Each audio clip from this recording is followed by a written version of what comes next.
Most managers would definitely agree that their primary or overriding goal is to consistently achieve superior financial performance.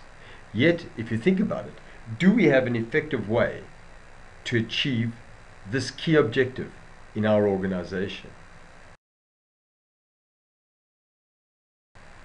The starting point is knowledge.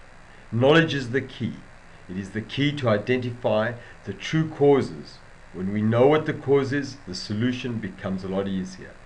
How do we use our ultimate scorecard, being our financial statements, to identify what our business focus should be? This is what Global Financial Bridge is all about.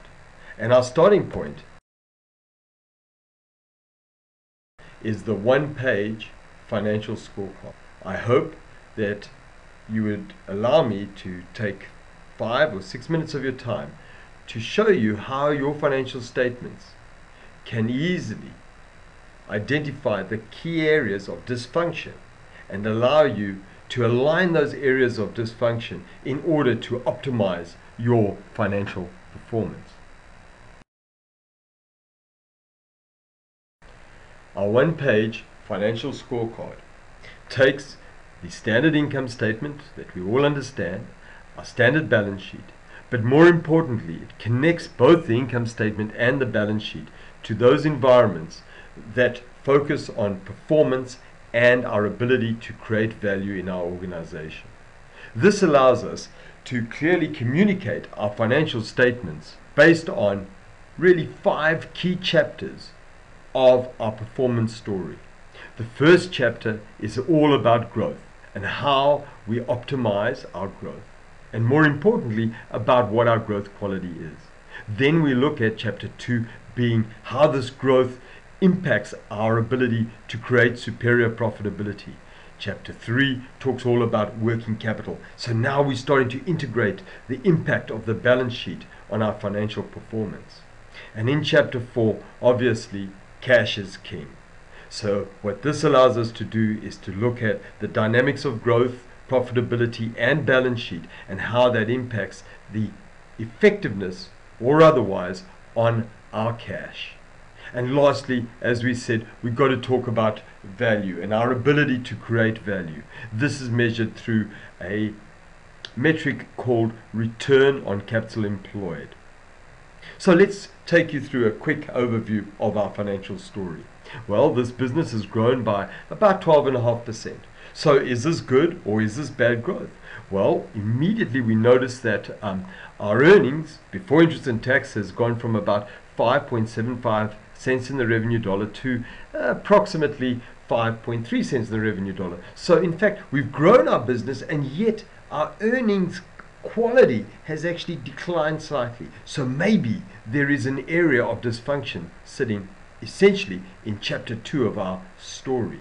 Going to our working capital, this is a very unique measure as it tells us that we know the amount of working capital required for each dollar of revenue, because really that is the variable component of the balance sheet and how the balance sheet responds to changes in terms of what happens with the income statement. So previously our working capital consumption was some 17 cents in the dollar. Today it's grown to 21 cents in the dollar. Well, let's think about this. If we're growing our business, yet we're not creating superior profitability performance, and we're increasing the consumption required by the balance sheet through our working capital, of course our cash is going to be negative. So the net cash consumption in this business was pretty much close to $1.7 million. And lastly, a little bit about our return. The return on our capital, well, previously on that invested dollar we achieved about 23 cents on the invested dollar. Now we're achieving 18 cents. So really, if you think about this growth, did this business achieve a good growth outcome? Well, its profitability isn't in the right direction. Chapter 3, being its working capital, is not in the right direction. We were highly cash negative. And lastly, of course, the degree of value that growth's created has changed from 23 cents in our invested dollar to 18 cents in our invested dollar.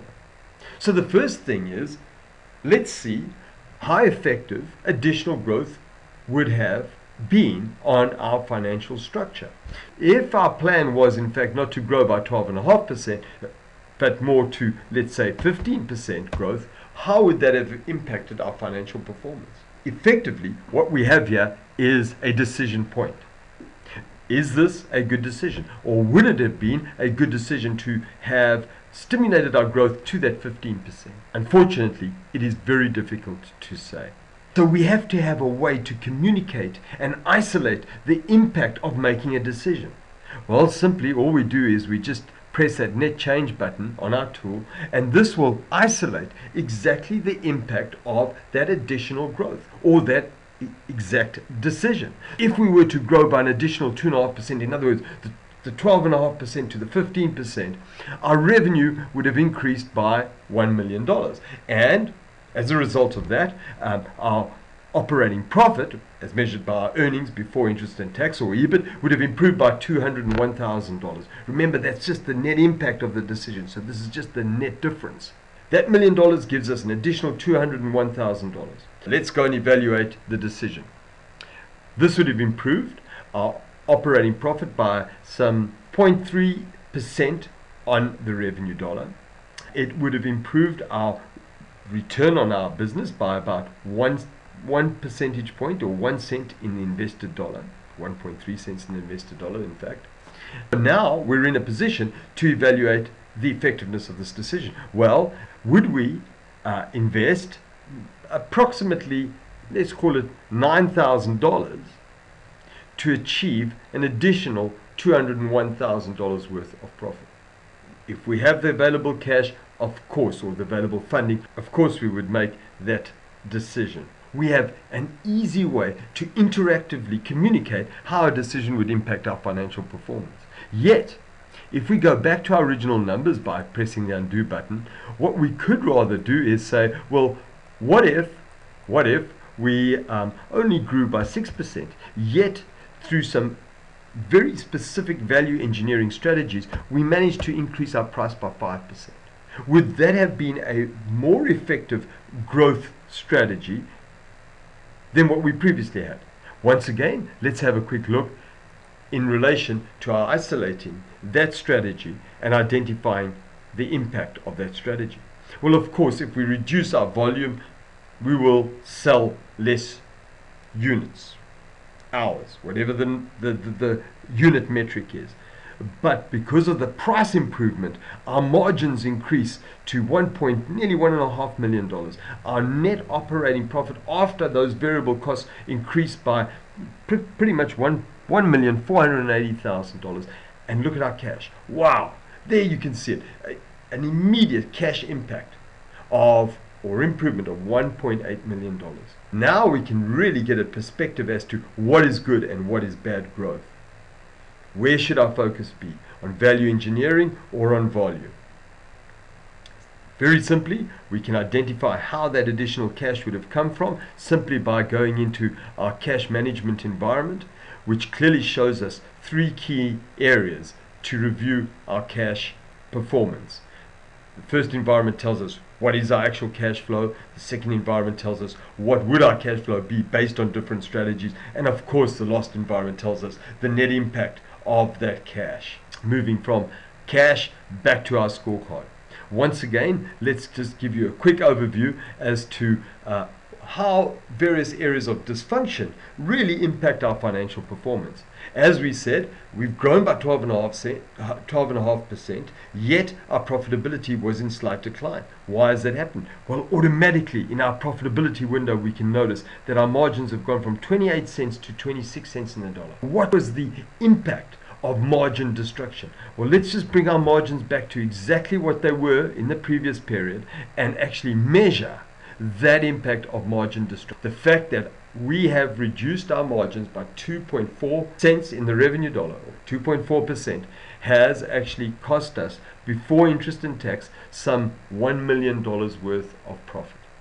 And from a cash viewpoint, some $1.2 million of lost cash opportunity. Now, people, just a quick reflection point here.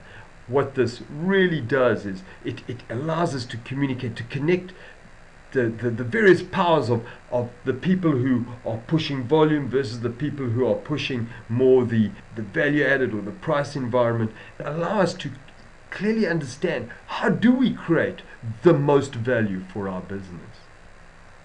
Getting out of the what if mode, by pressing the undo button, we can easily identify some other areas. Why has our working capital gone from 17 cents in the revenue dollar to 21 cents in the revenue dollar? Clearly we can identify it by the fact that our receivables have increased from 40 days, average collection period, to 45 days. Our inventories have gone roughly from an average holding of about 69 days to 78 days. So what is the impact of those inventories growing? Same growth, but let's change our inventories to what they used to be.